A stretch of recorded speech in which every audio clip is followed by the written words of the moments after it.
નમસ્કાર દોસ્તો, સુપરફાસ્ટ તાજા સમાચારમાં તમારું સ્વાગત છે। દેશ, દુનિયા અને ગુજરાતના તાજા, મોટા અને સૌથી મહત્વપૂર્ણ સમાચાર જાણીએ તે પહેલાં તમે ચેનલમાં નવા હોય તો ચેનલને જરૂરથી સબસ્ક્રાઇબ કરીને વિડીયોને લાઇક કરી દેજો। સૌથી પહેલા દોસ્તો આપણે વાત કરીએ તો આગામી 36 કલાકમાં 13 જેટલા રાજ્યોમાં વરસાદ અને તોફાનનું જોખમ છે, તેમજ 80 કિલોમીટરની ઝડપે પવન પણ ફૂંકાશે તેવી IMD એટલે કે ભારતીય હવામાન વિભાગે ચેતવણી જારી કરી છે। તો જેમાં દેશભરના પર્વતીય તીવ્ર ગરમી વચ્ચે વરસાદનો નવો ગાળો શરૂ થવાનો છે, તેમજ હવામાન વિભાગે હિમાચલ પ્રદેશ, ઉત્તરાખંડ સહિતના 13 જેટલા રાજ્યો માટે વરસાદ અને તોફાનની ચેતવણી જારી કરી છે। તો આ સમય દરમિયાન 70 થી 80 કિલોમીટર પ્રતિ કલાકની ઝડપે તોફાની પવન પણ ફૂંકાઈ શકે છે, તેમજ લોકોને ખુલ્લા વાતાવરણ વિસ્તારોમાં બહાર નીકળવાનું પણ ટાળવાની સલાહ આપવામાં આવી છે। તો જ્યારે તેમણે વધુમાં જણાવ્યું છે કે આ ચેતવણી પર્વતીય રાજ્યો માટે વધારે ચેતવણી સમાન સાબિત થઈ શકે છે। તો દોસ્તો બીજા સૌથી મોટા સમાચાર સામે આવ્યા છે, ભારત માટે ચિંતાજનક સમાચાર। જ્યાં દોસ્તો ખરીફ વાવેતર પહેલા ભારત માટે ચિંતાજનક સમાચાર સામે આવ્યા છે, જેમાં ઈરાન સંઘર્ષને કારણે આંતરરાષ્ટ્રીય બજારમાં યુરિયાના ભાવ પ્રતિ ટન $1000 નજીક પહોંચી ગયા છે। તો ઇન્ડિયન પોટાશ લિમિટેડ એટલે કે IPLના ટેન્ડરમાં $935 થી $1136 ઊંચા ભાવ નોંધાયા છે।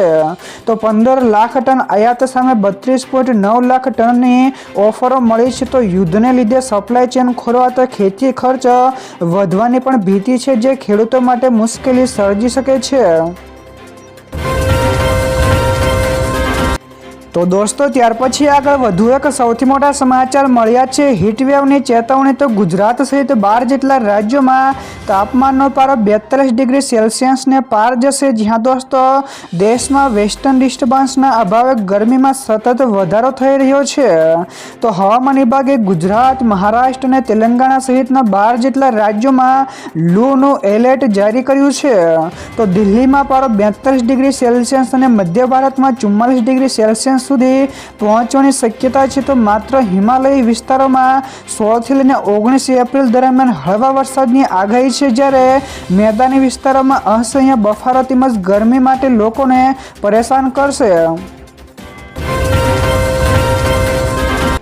તો દોસ્તો બીજા સૌથી અગત્યના સમાચાર સામે આવ્યા છે, રશિયાએ ફરી એકવાર ભારતને સાથ આપ્યો। જ્યાં દોસ્તો હોર્મુઝ સંકટ વચ્ચે રશિયાએ ફરી એકવાર ભારત સાથે ઊભા રહેવાની ઘોષણા કરી છે। તો તેમણે કહ્યું છે કે ભારતને જેટલા તેલની જરૂર હશે તે રશિયા તેની સપ્લાય કરશે।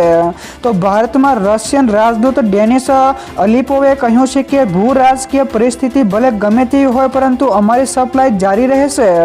તો રશિયાએ તેલ સિવાય LPG તેમજ LPG LNGની સપ્લાય પણ વધારવાની ઓફર કરી હતી। ત્યાર પછી દોસ્તો આગળ વધુ એક સૌથી અગત્યના સમાચાર મળ્યા છે, CM ભૂપેન્દ્ર પટેલનું મોટું નિવેદન, કહ્યું કે એવો વિજય અપાવો કે વિપક્ષ ફોર્મ ભરવા જેવા ન રહે। જ્યાં દોસ્તો સ્થાનિક સ્વરાજ્યની ચૂંટણીના પ્રચારમાં મુખ્યમંત્રી ભૂપેન્દ્ર પટેલે મહેસાણાથી વિજય શંખનાદ કર્યો છે। તો તેમણે ભાજપના બિનહરીફ ઉમેદવારોનું સન્માન કરીને કાર્યકરોને પ્રચંડ જીતનો મંત્ર પણ આપ્યો હતો। તો મુખ્યમંત્રીએ વિપક્ષ ઉપર આકરા પ્રહારો કરતા જણાવ્યું કે ભાજપના વિકાસના પાયા ઉપર એવી જીત મેળવો કે વિરોધીઓ ફરી એકવાર ચૂંટણી લડવાની હિંમત ન કરે। તો વિકાસ સંકલ્પ સભામાં તેમણે જનતાને ભરોસાને ભાજપની તાકાત પણ ગણાવી હતી। ત્યારબાદ દોસ્તો ફટાફટ આગળના બીજા સમાચારની વાત કરવામાં આવે તો રશિયાનો યુક્રેન ઉપર ભયાનક હુમલો। જ્યાં દોસ્તો મિડલ ઇસ્ટમાં ચાલી રહેલા યુદ્ધ વચ્ચે રશિયાએ ફરી એકવાર યુક્રેનની રાજધાની કીવ ઉપર મોટો ડ્રોન વડે હુમલો કર્યો છે। તો આ હુમલાની જાણકારી યુક્રેનના વિદેશ મંત્રીએ તેમના ટ્વિટર ઉપર શેર કરી હતી। તો રશિયાએ યુક્રેનના નાગરિક વિસ્તારોમાં ભયંકર ડ્રોન તેમજ મિસાઇલ વડે હુમલો કર્યો હતો। તો આ હુમલામાં ઓછામાં ઓછા 16 કરતાં વધારે લોકોના મોત થયા છે, તેમજ 90 કરતાં વધારે લોકો ઘાયલ પણ થયાના અહેવાલો છે। તો આ હુમલો રશિયાનો સૌથી મોટો હુમલો હતો। તો દોસ્તો બીજા સૌથી મહત્વપૂર્ણ સમાચાર સામે આવ્યા છે. ભર ઉનાળે નર્મદા ડેમની જળ સપાટીમાં થયો વધારો. જ્યાં દોસ્તો કાળઝાળ ગરમી વચ્ચે નર્મદા ડેમના પાણીમાં વધારો થયો છે. તો કેવડિયા ખાતે બાંધવામાં આવેલા સરદાર સરોવર નર્મદા ડેમમાં પાણીની સપાટીમાં વધારો થયો છે. તો હાલ ડેમની જળ સપાટી 130.12 મીટર સુધી પહોંચી ગઈ છે. તો સરદાર સરોવર ઉપરવાસમાંથી અંદાજે 45,890 ક્યુસેક પાણીની સતત આવક થઈ રહી છે. તો મધ્યપ્રદેશમાં હાઇડ્રો વીજ ઉત્પાદન કરવા માટે પાણી છોડાતા ડેમમાં પાણીની આવક વધી છે. તો દોસ્તો ત્યાર પછી આગળ વધુ એક સૌથી મહત્વપૂર્ણ સમાચાર મળ્યા છે. ગેસ સપ્લાયને લઈને મોટા સમાચાર. જ્યાં દોસ્તો ઈરાન અને અમેરિકા વચ્ચે ચાલી રહેલા યુદ્ધના કારણે ભારતમાં પેટ્રોલિયમ પદાર્થોની સપ્લાય ઉપર ગંભીર અસર પડી છે. તો એક માહિતી અનુસાર ભારતમાં એલપીજીની સપ્લાય પુનઃસ્થાપિત થવામાં 4 વર્ષ અથવા તો તેના કરતાં વધુનો સમય લાગી શકે છે. તો આ વાતની જાણકારી એક સિનિયર ઓફિસર દ્વારા આપવામાં આવી છે. તો તેમણે વધુમાં કહ્યું હતું કે સરકારનું સંપૂર્ણ ફોકસ હાલમાં એલપીજી અને ક્રૂડ ઓઇલની સપ્લાય ઉપર છે. ત્યાર પછી દોસ્તો આ સિવાયના બીજા સમાચારની ઝડપથી વાત કરવામાં આવે તો 1816 જેટલા ફોર્મ પરત ખેંચાતા બીજેપીના 720 જેટલા ઉમેદવારો બિનહરીફ જીત્યા છે. જ્યાં દોસ્તો રાજ્યમાં સ્થાનિક સ્વરાજ્યની ચૂંટણી પહેલા જ બિનહરીફ ઉમેદવારોનો નવો વિક્રમી નોંધાયો છે. તો અલગ અલગ પાર્ટીઓના કુલ 1816 જેટલા ઉમેદવારોએ ફોર્મ પરત ખેંચતા ભાજપના 720 જેટલા ઉમેદવારો બિનહરીફ જાહેર થયા છે. તો જેમાં પોરબંદરમાં 11, આણંદમાં 12, મહેસાણામાં 5, જ્યારે વડોદરા અને અમદાવાદમાં 2 ઉમેદવારો બિનહરીફ બન્યા છે.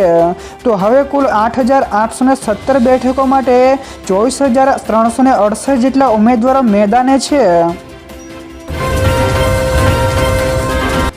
તો દોસ્તો બીજા સૌથી મોટા સમાચાર સામે આવ્યા છે. ફરીથી યુદ્ધ શરૂ થશે. જ્યાં દોસ્તો યુએસ સંરક્ષણ સચિવ પીટ હેગસેથી ઈરાનને ચેતવણી આપતા કહ્યું છે કે જો તે પ્રસ્તાવિત ડીલ સ્વીકારશે નહીં તો યુનાઇટેડ સ્ટેટ એટલે કે યુએસ ફરીથી યુદ્ધ શરૂ કરશે. તો ઈરાન પાસે ડીલનો વિકલ્પ છે. જો તે ઓફરનો ઇનકાર કરે છે તો યુએસ લશ્કરી કાર્યવાહી ફરીથી શરૂ કરશે. તો તેમણે નોંધ્યું છે કે યુએસ દળો એવી રીતે ગોઠવાયેલા છે કે તેઓ કોઈપણ ક્ષણે લડાઈની કાર્યવાહી ફરી એકવાર શરૂ કરી શકે છે. તો દોસ્તો ત્યાર પછી આગળ વધુ એક સૌથી મોટા સમાચાર મળ્યા છે. વ્યારાની ઉકાઈ સુગર ફેક્ટરીમાં વિરોધ પ્રદર્શન. જ્યાં દોસ્તો વ્યારાની ઉકાઈની પ્રદેશ સુગર ફેક્ટરીમાં શેરડી કટિંગ મજૂરોના 2 મહિનાથી વધુ મહિનાના પગાર બાકી રહેતા તેજ હોબાળો થયો છે. તેમજ મજૂરોએ ફેક્ટરી ઓફિસની બહાર અડીંગો જમાઈ વિરોધ નોંધાવ્યો છે. તો તેઓએ સુપરવાઇઝર ઉપર 1 કરોડ રૂપિયા ઉડાડવાનો આક્ષેપ કર્યો છે. તેમજ છેલ્લા 2 દિવસથી ધોમ ધખાતા તાપમાં મજૂરો દિવસ રાત ધરણા ઉપર બેઠા છે. તો ટ્રક ચાલકોનું ભાડું પણ બાકી હોવાના આક્ષેપો લગાવ્યા છે. તો દોસ્તો બીજા સૌથી અગત્યના સમાચાર સામે આવ્યા છે. સંસદમાં ધમાસાણ. તો બિલ મુદ્દે અમિત શાહના વિપક્ષ ઉપર આકરા પ્રહારો. જ્યાં દોસ્તો સંસદમાં નારી શક્તિ વંદન અધિનિયમ સહિત 3 જેટલા બિલો રજૂ થતા ભારે હોબાળો થયો હતો. તો ગૃહમંત્રી અમિત શાહે વિપક્ષ ઉપર કટાક્ષ કરતા કહ્યું છે કે તેઓ કોઈપણ તર્ક વગર માત્ર વિરોધ કરવાના ઈરાદે જ આવ્યા છે. તો મુસ્લિમ અનામત મુદ્દે પણ તેમણે સ્પષ્ટ કહ્યું હતું કે ધર્મના આધારે અનામત બંધારણીય છે. તો સરકાર 2029 પહેલા મહિલાઓને 33% અનામત અને સીમાંકનની પ્રક્રિયા પૂર્ણ કરવા માટે કટિબદ્ધ છે. ત્યાર પછી દોસ્તો આગળ વધુ એક સૌથી અગત્યના સમાચાર મળ્યા છે. ભારત માટે સારા સમાચાર. તો અમેરિકાને તમાચો. જ્યાં દોસ્તો અમેરિકી પ્રતિબંધો વચ્ચે રશિયાએ ભારતને ગમે તેટલા જથ્થામાં કાચું તેલ તેમજ એલપીજી આપવાની ખાતરી આપી છે. તો રશિયન રાજદૂતે પશ્ચિમી દેશોને અવિશ્વસનીય ગણાવીને ભારત સાથેના સંબંધોને મજબૂત કરવા ઉપર ભાર મૂક્યો છે. તેમજ સંરક્ષણ ક્ષેત્રે એટલે કે S-400 સિસ્ટમ અને Su-57 વિમાનો પર સહયોગ પણ વધશે. તો બંને દેશો 95% વેપાર રાષ્ટ્રીય ચલણમાં કરી રહ્યા છે. તેમજ 2026માં $100 અબજ વેપારનું લક્ષ્ય નિર્ધારિત કર્યું છે. ત્યારબાદ દોસ્તો ફટાફટ આગળના બીજા સમાચારની વાત કરવામાં આવે તો નકલી ઘી બનાવતી ફેક્ટરી ઝડપાઈ. જ્યાં દોસ્તો સુરતના સચિન વિસ્તારમાંથી નકલી ઘી બનાવતી એક ફેક્ટરી ઝડપાઈ છે, જેમાં સુરત એસઓજી પોલીસે દરોડા પાડીને બ્રાન્ડેડ કંપનીઓના નામે વેચાતા નકલી ઘીનો પર્દાફાશ કર્યો છે. તો દરોડા દરમિયાન અંદાજે 2000 કિલો નકલી ઘીનો તૈયાર જથ્થો મળી આવ્યો હતો. તેમજ આ ઉપરાંત નકલી ઘી બનાવવા માટે વપરાતું 1700 કિલો જેટલું રો મટીરિયલ્સ પણ જપ્ત કરવામાં આવ્યું છે. તો હાલમાં તમામ જથ્થો લેબોરેટરીમાં પરીક્ષણ માટે મોકલવામાં આવ્યો છે.